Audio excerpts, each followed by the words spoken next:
السلام عليكم ورحمة الله وبركاته كسو دواد كاتسو فيديو maanta waxaan ku baran doonaa sida loo dhiso portfolio website adoo adeegsanaya WordPress iyo pluginka caanka ee Elementor oo dhamaadka video waxaad awood u yeelan doontaa inaad dhisto website-ka noocan ah meeshan u horeysa waxaan ku haysanaa text ee ku qoran tahay Katso sidoo kale inta waxaan ku haysanaa menu qurux badan oo markaan dul tago kalarka guduudka isku bedelayo sidoo kale inta waxaan ku haysanaa text sidoo kale inta waxaan ku haysanaa sawir aad u qurux badan meeshan waxaan ku haysanaa surface section intana waxaan ku haysanaa about section intana works intana waxaan ku haysanaa contact form aad u qurux badan oo waxaan tusi doonaa sida contact form loo sameeyo WordPress intana waxaan soo gelinay aan haysanaa map aad u qurux badan meesha u dambeysana waxaan ku haysanaa footer aad u qurux badan video wuxuu ku socdaa qof walba daneynaya inuu gacantiisa ku dhiso website ama qof walba oo markaas jecel inuu barto sida loo dhiso website asoo adeegsanaya markaas WordPress haddaba koobkaaga sharax soo qaado aan isla bilowno okay marka hore waxaan rabnaa inaan la soo degno local flywheel waana halkii aan ku dhisi lahayn website-keena si local ahaan computer-keena so Google ayaad tagaysaa kadibna waxaad ku qoraysaa local flywheel kadib meesha oo horeysa ku dhufo website-kaas localwp.com kadib waa kana inta kala soo degi kartaa download ayaad dhigi kartaa ama inta ayaad ku dhufan kartaa download labada mid ka doonta ayaad dhigi kartaa kadibna wuxuu ku leeyahay dooro platformka kadib haddii computerka Mac yahay Mac baad dooranaysaa Windows yani Windows Linux aad dooranaysaa haddii aad Windows aan doorano kadibna wuxuu ku weydiinayaa meesha oo horeysa magacaaga geli inta last name-kaaga inta email-ka inta number-kaaga soo numberka iyo muhiim ah haddaad rabtid number been iska qori kartaa numberka saxda maaha inaad gelisid kadibna waxaan leedahay get it now saas ayaad kula soo degi kartaa anaa hadda already uu nagu jiraa marna in la soo degno so waxaad samaynaysaa markaa get it now dhahdo si toos ayuu computerka ugu soo degayaa okay markuu kuu soo degay local flywheel kadibna aad furtid san uu kuu soo page-kan uu kuu soo saaro kadib meeshan ay ku qoran tahay create a new site ku dhufo kadibna continue dheh kadib markaas magac u bixi site-kaaga soo kale aan hadda bixino Katso kadibna aan dhaho continue meeshan marka username ina gelisid waaye iyo password-kan marka hadhow marka aad sameynaysid login-ka waa inaad xasuusnaataa username-ka iyo password-kan soo kale daan iska dhahno Katso kadibna aan password u samaysto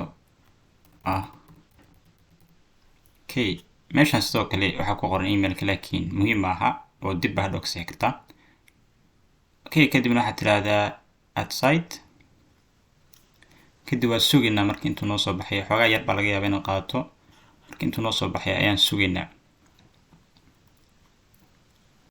okay marka kuu dhameeyo kugu soo baxdo saan marka kugu soo baxdo haddii lacala hadda meeshan error ay kugu soo baxdana ama saan kugu soo bixi weydana meesha tag saddex xarimish ay ku qoran tahay ama hamburgerka kadibna waxaad ku dhufataa preference kadibna waxaad ku sii dhufataa advanced meesha kusoo qoran tahay kadib meeshaas iska hubi marka inay tahay local host okay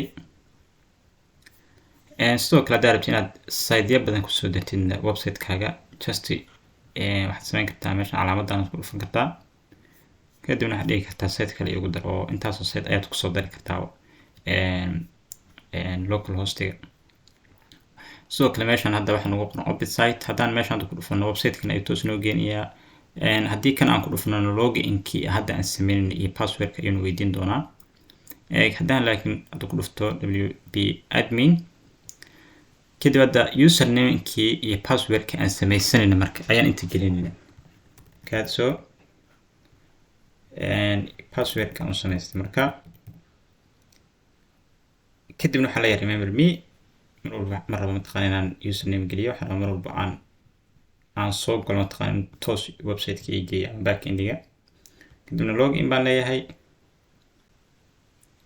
markaan login dhaho marka wuxuu si toos hadda noo geeyay back-endiga website-ka back-endiga waa meesha dambe ee website-ka laga maamulo front-endina waxa waaye waa qaybta hore ee website-ka la arkayo haddii aan isla aragna hadda website-keena sida uu eegyahay front endigiisa, haddii meeshaan hadda aan dul tago isha guriga camal, kadibna aan ku furo new tab.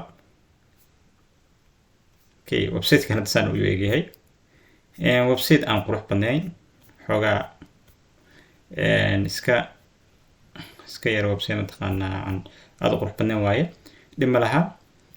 website-kana marka aan kusoo darno plugin iyo theme ayuu aad u qurux badnaan doonaa oo website noocan ayaan u bedeli doonaa insha allah. marka hore waxaan rabnaa inaan ka bilowno waxyaabahan meesha inaan iska qaadno sababtoo website-ka ay naga buuxiyeen. meesha ay ku qoran tahay screen options ku dhufo, kadibna tigta ka qaad dhammaantood, mid walba tigta ka qaad kadibna iska xir marka. okay, sidoo kale waxaan rabnaa inaan postigeena, sababtoo hadda postiga meesha hadda waxaa ujeedaa in hello ay qoran tahay, yani hello world. waxyaabaha rabnaa inaan meesha ka qaadno, kadib post waa tegeysaa, kadib markaa post tigta meeshan watanaa hello world ay ku qoran tahay, meeshaan ku dhufo trash.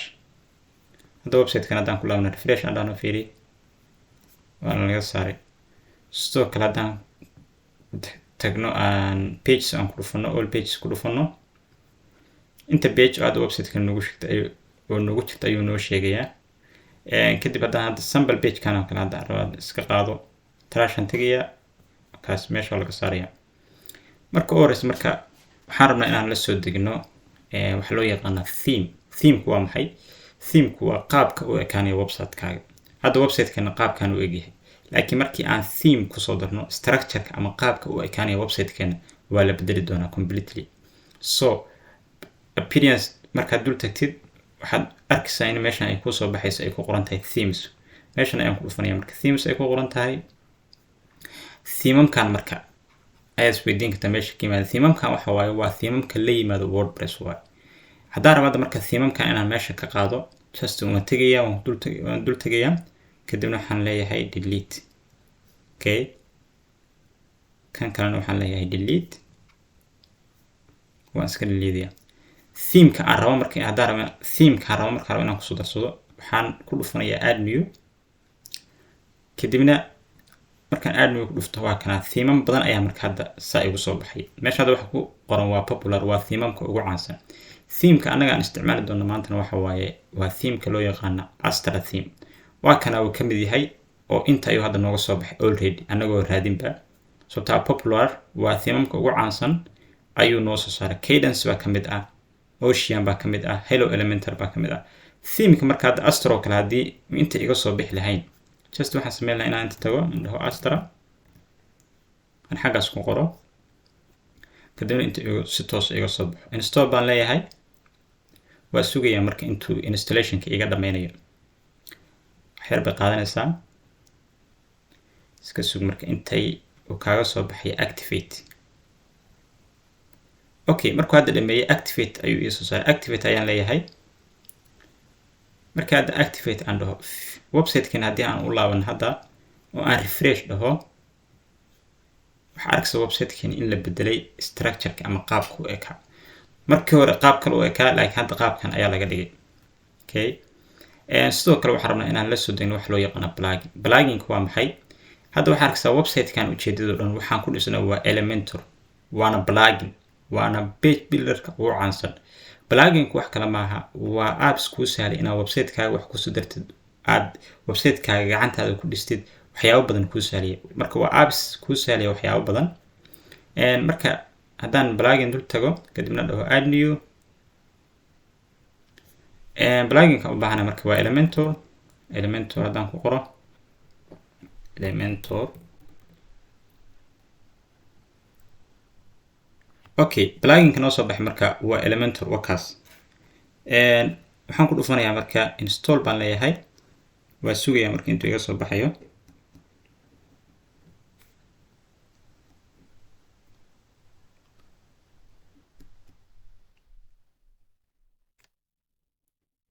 okay, markuu saas igu soo baxay ayaa waxaan leeyahay activate baan leeyahay. marka Elementor waxaa jira mid free ah iyo mid lacag. kan free-ga marka waxyaabo badan oo aad ka helin baa jira oo kan lacagta lagu xiray. laakiin waxaan isticmaali doonaa plugin kale oo noo sahlaya in aan ka helno waxyaabaha Elementorka free-ga aan ka helay. Tusaale kale waxaa ka mid ah Essential Add-ons plugin kale aan kusoo darayaa marka add new waan tagayaa kadibna waxaan leeyahay Essential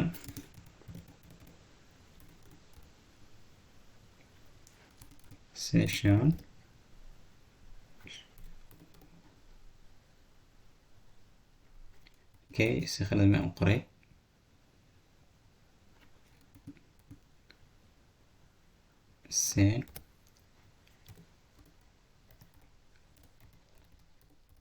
Add-ons maybe insa loo qoro waa kana marka Essential Add-ons for Elementor marka kan wuxuu na siinayaa waxyaabaha Elementorka free-ga aan na siinay oo Elementorka Pro-ga lagu xiray.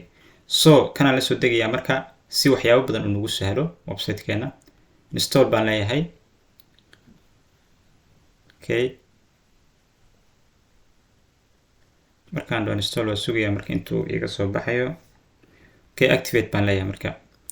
Hadda waxaa noogu diyaara marka plugin keeni iyo theme keeni. Kadibna next day daarabta dib u laaban kartaa. Okay, next day hadda u laabano next day. Okay, no thanks day. Okay, so marka hadda waxa saas noogu diyaar waa plugin keeni iyo theme keeni. Waxa arkaysaa hadda in lagu soo daray template yani Essential Add-ons Elementorna inta lagu soo daray. So hadda pluginkii iyo themeki waa haysanaa. Waxaan rabnaa inaan hadda ku xijino waxa waaye in website keeni aan isla dhisno marka.